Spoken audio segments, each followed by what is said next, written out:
PT Pertamina merupakan salah satu unit BUMN yang bergerak di bidang kegiatan usaha minyak dan gas bumi, serta kegiatan usaha lain yang bertujuan dengan profit. Kinerja karyawan merupakan salah satu ukuran yang sering dipakai untuk menentukan efektivitas suatu organisasi.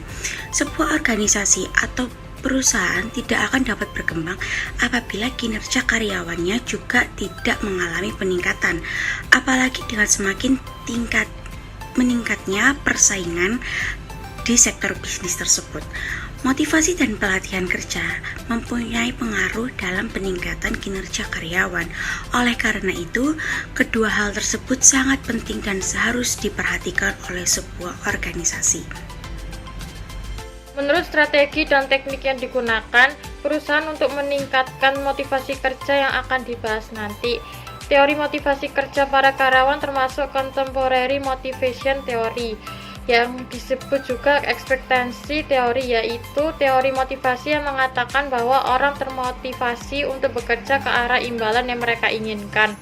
Sehingga menurut analisis kami, sesuai dengan early behavioral theory, bahwa PT Pertamina mempercayai kecenderungan produktivitas meningkat ketika para pekerja diberi perhatian khusus dari manajemen.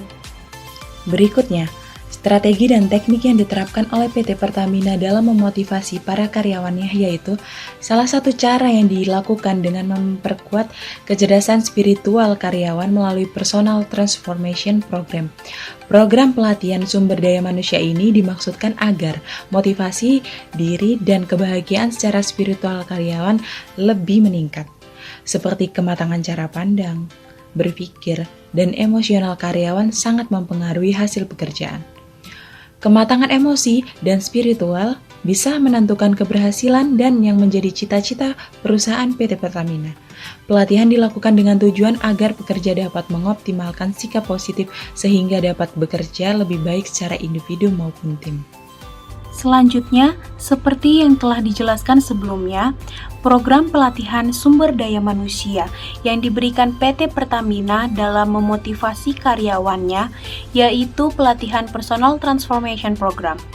Jadi, di sini manajemen juga bertanggung jawab terhadap kebahagiaan spiritual pekerja sehingga memandang sebuah pekerjaan bukan sebagai beban. Pekerja dapat memaknai setiap tantangan yang datang sebagai kesempatan untuk memperbaiki diri sehingga dapat bekerja dalam tekanan. Program ini juga mampu memotivasi karyawan untuk lebih optimal saat bekerja dan memaksimalkan potensi kecerdasan intelektual, emosional, serta spiritual.